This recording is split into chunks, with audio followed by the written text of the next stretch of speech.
आपके सामने 5 मिनट के लिए पढ़ा है, तो मैं अपना कि बच्चों को हमने उनके तासुरात लेते हुए, क्योंकि एज ए टीचर के रूप में हमने वहाँ पढ़ा है कि बच्चों को अपने उनके तासुरात लेते हुए शादी क्यों करनी चाहिए, इसके बारे में बताया। साथ ही बताया कि दुनिया की कोई चीज़ हम करते हैं, दुनिया में कोई चीज़ खरीदते हैं, साथ में एक यूजर मैनुअल आता है ना, जैसे हम यूज करने से पहले पढ़ देते हैं वॉशिंग मशीन कैसे चलानी है, क्या करनी है। एक कोई भी चीज़ खरीदते तो पूछते भला आपको कैसे है, कैसी चल रही है, कंपनी कैसी है, इसको खरीदूँ या नहीं खरीदूँ, उसका फायदे है, 10 दिन से उसके वो लेते हैं और उसके बाद खरीदते हैं। लेकिन सदर अफसोस कि शादी से पहले हम उसका कोई तरबियत नहीं लेते हैं, नहीं इसकी हम समझ पाते कि इसके लिए ज़रूरत है। लीला मैंने इस चीज़ को जाना है और उम्मीद है आने वाले वक्त में हमारे तमाम जो लोग बैठे हैं वो अपने बच्चों के लिए, अपने मुआशरे के लिए, अपने पड़ोसियों के बच्चों के लिए इस चीज़ के महत्व को जानेंगे और जितना हम चले उनसे कहीं ज़्यादा दौड़कर वो बच्चों को लेके आएंगे। इसी बात की सोच को लेते हुए हमने ये प्रोग्राम किया है। इसी तरह हम हज उम्रा भी सीख के जाते हैं, क्योंकि हमने जो सफ़र नहीं सीखा तो हम नहीं कर पाएंगे हज। तो हमने बताया कि किस तरह शादी से पहले तलाक हो जाता, यानी शादी तय होने के और शादी के बीच में जो होने वाली बात है, कॉल चैटिंग है और कई चीज़ें ऐसी है जो खराब कर देती है वो शादी को। और याद रहे कि बात सही है कि जब तलाक फर्ज होता है, जब तलाक फर्ज होता है तो अर्ज को हिला देता है। इसकी गंभीरता को हमने समझा और इस मॉड्यूल के जरिए उन बच्चों तक उस बात को पहुंचाने की कोशिश की है। और मॉड्यूल में हमने बताया कि इसके लक्ष्य क्या तैयारी है।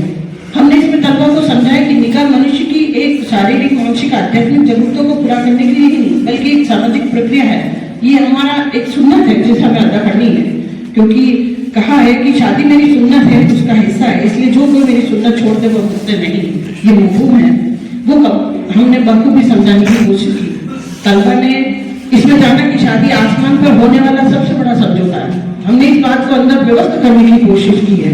शादी के लक्ष्य बताए, जिसमें एक हदीस का मफहूम है कि निकाह करो और गुनाह करो यानी बढ़ाओ, क्योंकि कयामत के दिन में पिछली उम्मतों पर तुम्हारी तादाद पर गर्व करूंगा। अल्लाह ताला इस तरह फरमाता, उसका मफहूम मैंने आपके सामने अपने बच्चों को बताया। अल्लाह चाहता है कि हम निकाह करके अपनी बेवफाई से सुरक्षा कर ले, यानी निकाह के गुनाह से, जो हमारी निकाह का गुनाह होता है उससे हम बच सके। इसमें हमने हदीसों के हवालों से और अल्लाह अज़्ज़वजल और जो हमारे हजूर सल्लल्लाहु अलैहि वसल्लम की जो हदीस है और उनकी जो बातें उससे इन बातों को हमने वाज़ेह किया। इसमें हमने जो है बताया कि निकाह किस तरह जीना से बचाती है, हमें सुकून देती है और कई बातें शादी करने से हमें ज़्यादा अब किस किस बातों को ध्यान में रखकर हमें शादी करनी चाहिए। शादी के रिश्ते की कहलवानी हुई, उसमें दीन, खानदान और खूबसूरती। लेकिन बड़ा अफसोस है कि हम सबसे पहले खूबसूरती को रखते हैं। तो हमने बच्चों को ये बताया कि बेटा जब भी कोई रिश्ता लेके जाओ और ले तो ये ध्यान रखो दीन, खानदान और खूबसूरती पर हमें ध्यान देना है। अल्लाह के रसूल ने कहा है कि जिसका मफहूम है, जिससे तुम शादी करना चाहता हो उससे मिलो, देखो, और मगर दोस्तों अजनबियों से तुम्हारी नुमाइश के लिए उन बच्चों को मत बताओ। तुम्हें अच्छी लगे तो फैसला कर लो और उसके बाद निकाह कर लो।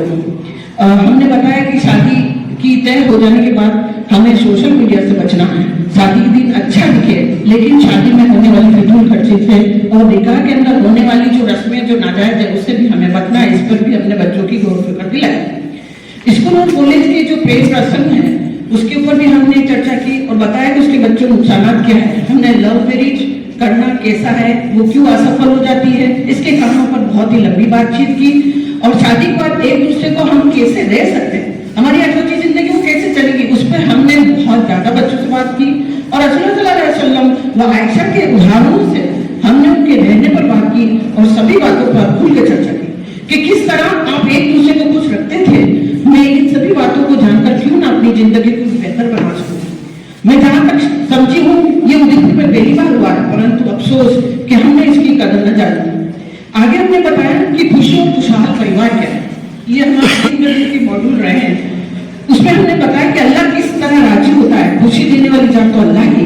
अल्लाह की निशानी है कि तुमने उसके लिए तुम्हें से पत्नियों को पैदा किया ताकि उनके साथ रहो और तुम्हारे बीच में मोहब्बत हो।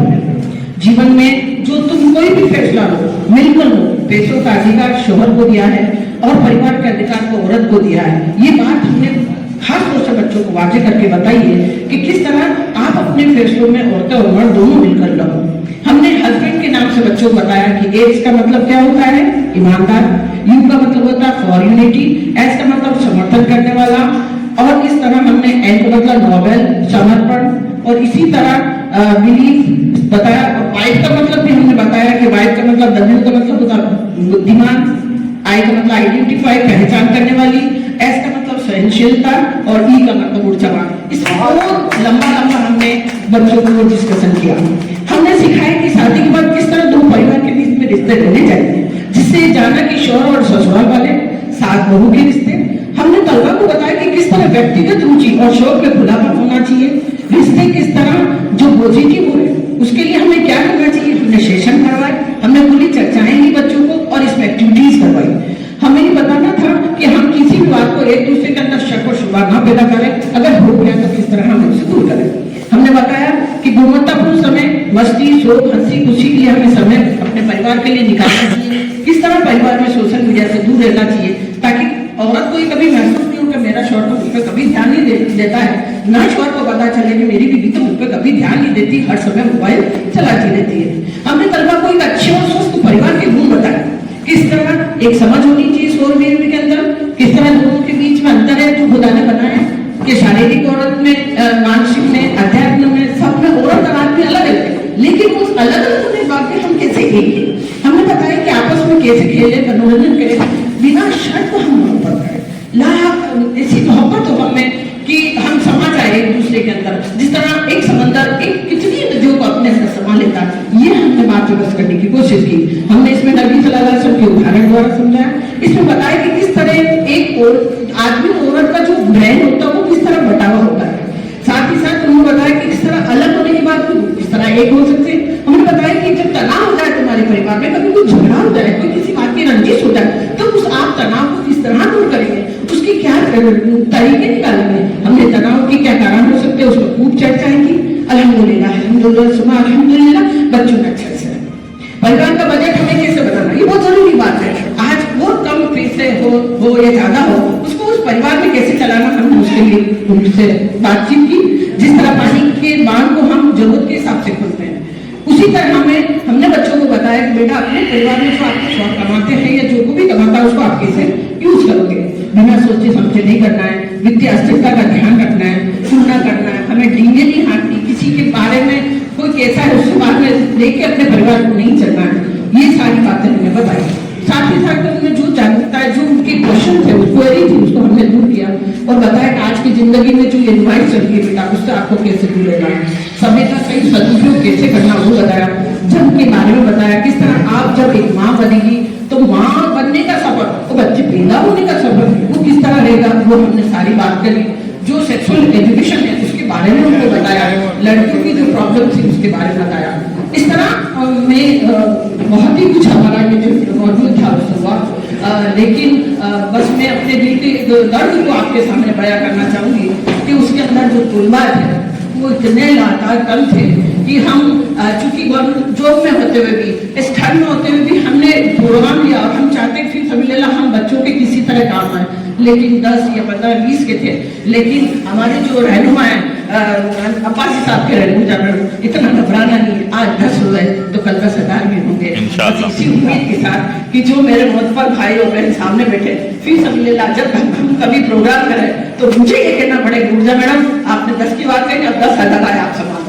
और मैं इंशाअल्लाह इस खुदा ने इस बंदी को अगर जिंदगी दी ताकि 10,000 बच्चों को भी अपने जो है करने के लिए तैयार हूँ। बस आप सभी हजरात जो बाहर से आए और जो है पेरेंट्स, इस चीज की अहमियत को समझते हैं। बड़ी माजरत में चाहूंगी आलिमा से, आलिम लोगों से मेरी है गुजारिश कि मस्जिद के अंदर इस बात का इतना ऐलान कर दे कि वो मतलब हो जाए, क्योंकि ये वो जो कौम है आपकी बात मानती है।